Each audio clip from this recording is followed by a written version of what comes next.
পরিস্থিতি কিন্তু ক্রমে জটিল থেকে জটিলতর অবয়ব ধারণ করছে, নতুন নতুন মাত্রা যুক্ত হচ্ছে এবং এটি মার্কিন ফরেন রিলেশনস কমিটির সদস্যদেরও কিন্তু দৃষ্টি আকৃষ্ট করেছে এবং সারা পৃথিবীতে যে ফুটেজ, তারপর যেই বক্তব্য, যে ন্যারেটিভ, এগুলো এখন ছড়িয়ে পড়েছে এবং এর ফলে আমাদের ইনভেস্টমেন্ট ক্লাইমেট এফেক্টেড হবে, আমাদের শিক্ষা ব্যবস্থা নড়বড়ে হয়ে পড়বে, আমাদের অর্থনীতি ব্যাপকভাবে এর ফলাফল ভোগ করবে।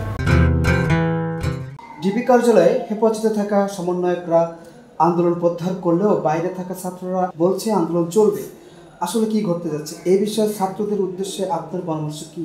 আমার যে পরামর্শ সেটি হচ্ছে, তারা তাদের যে বক্তব্যটা, যে ন্যারেটিভটা প্রণয়ন করেছেন সেটির ব্যাপক প্রচার প্রসার এবং বোধগম্য ভাষায় বর্তমান যারা দায়িত্বে আছেন তাদের যে চয়নগুলো আছে শব্দ ব্যবহারে, সেই বিষয়গুলো খেয়াল রেখে রিরাইট করাটা জরুরি এবং আপনার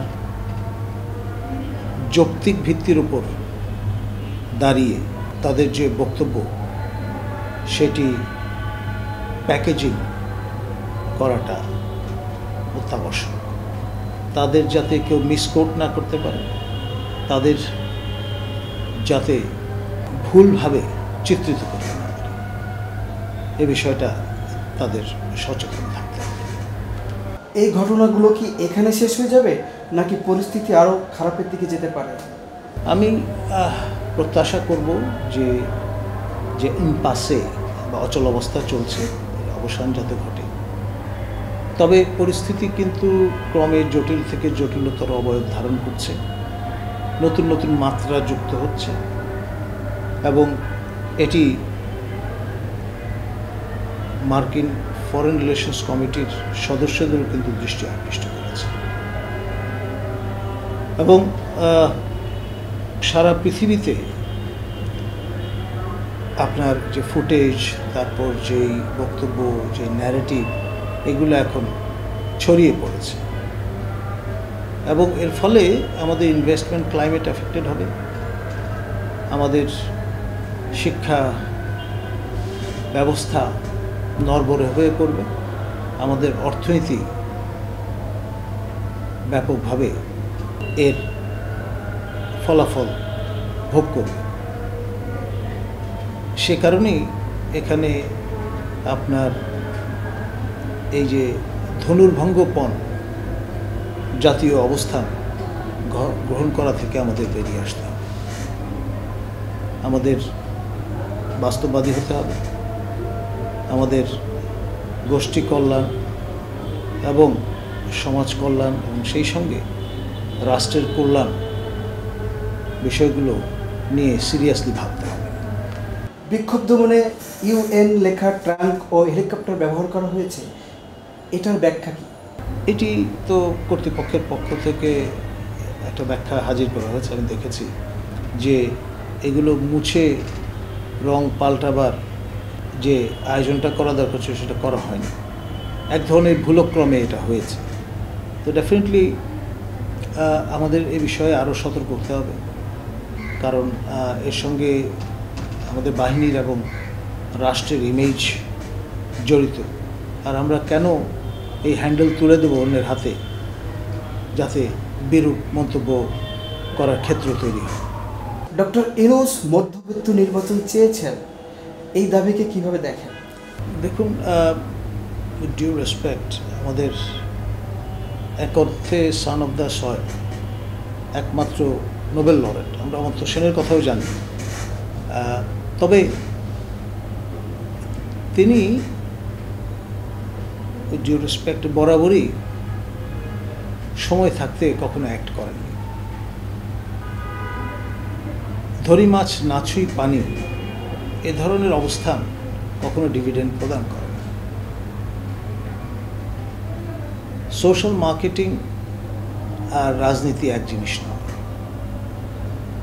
এবং সোশ্যাল বিজনেস আর রাষ্ট্র পরিচালনাও এক জিনিস নয়।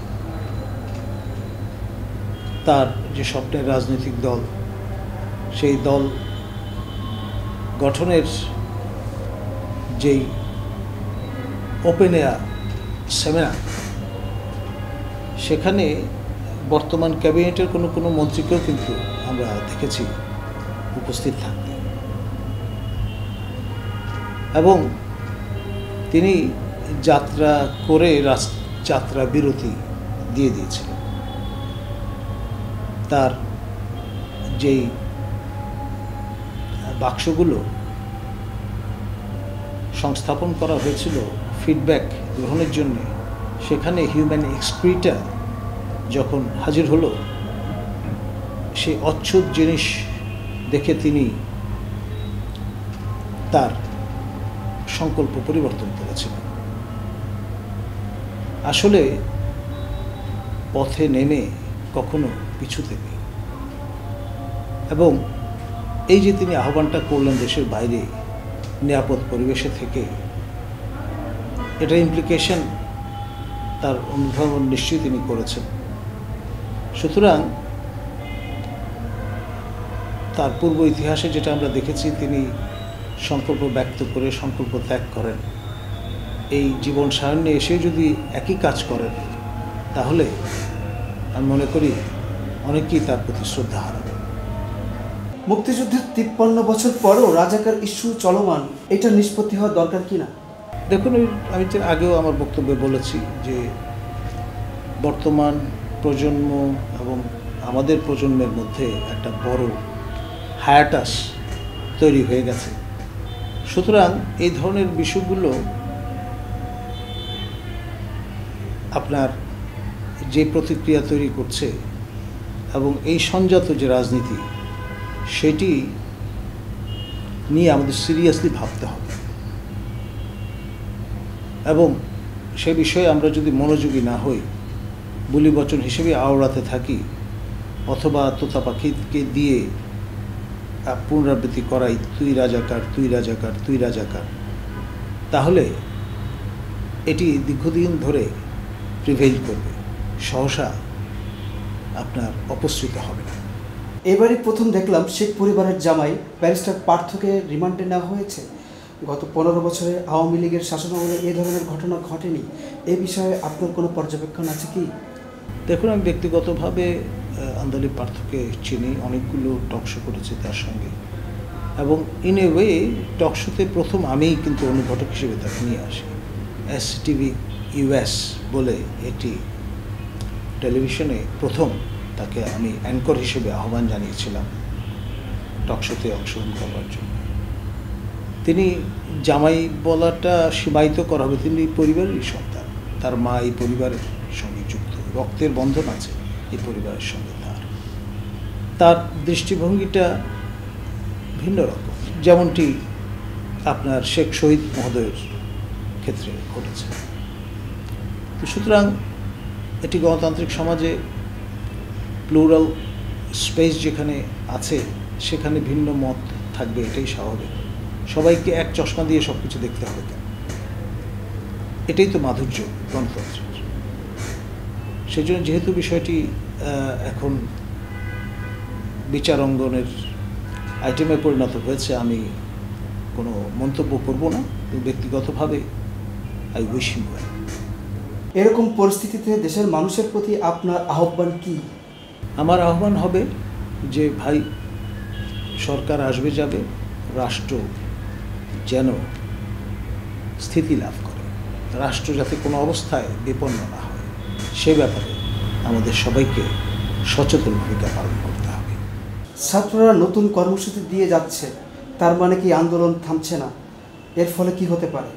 দেখুন, আমি যেটা মনে করি, আমরা সকল পক্ষ যদি সংযত না হই, ভবিষ্যৎটা চিন্তা না করি, তাহলে পরিস্থিতি জটিল থেকে জটিলতর আকার ধারণ করবে, এবং এটা মানে এমন পরিস্থিতি হয়তো তৈরি করতে পারে, টানলে ওই পারে আলো আর হয়তো দেখা নাও যেতে পারে। চলমান ঘটনা পরিস্থিতিতে বহির্বিশ্বের চাপ আছে কিনা? দেখুন, আন্তর্জাতিক সম্প্রদায় ইতিমধ্যে তাদের সীমাবদ্ধতা সব প্রমাণ করেছে আমাদের বিগত নির্বাচনগুলো নিয়ে, নিন্দা, কনসার্ন ব্যক্ত করা মধ্যেই সীমাবদ্ধ। বিয়ন্ড দ্যাট এখন পর্যন্ত কিছু হয়েছে বলে আমি মনে করি। রেমিটেন্স যোদ্ধারা বলছে বাংলাদেশে টাকা পাঠাবে না, এটার ফলে কি হতে পারে? ডেফিনেটলি আমাদের ইকোনমি হার্ডশিপের মধ্যে পড়বে, কিছু না কিছু ইম্প্যাক্ট তো হবেই। আর ভয় দেখিয়ে এর সুরাহা কিন্তু করা যাবে না। যে কারণে এই পরিস্থিতির উদ্ভব হলো সেই কারণগুলো অ্যাড্রেস করা, যথাযথ পদক্ষেপ গ্রহণ করা এবং যে গ্যাপটা তৈরি হয়েছে সেটা মিনিমাইজ করবার জন্যে সরকারকেই সচেষ্ট।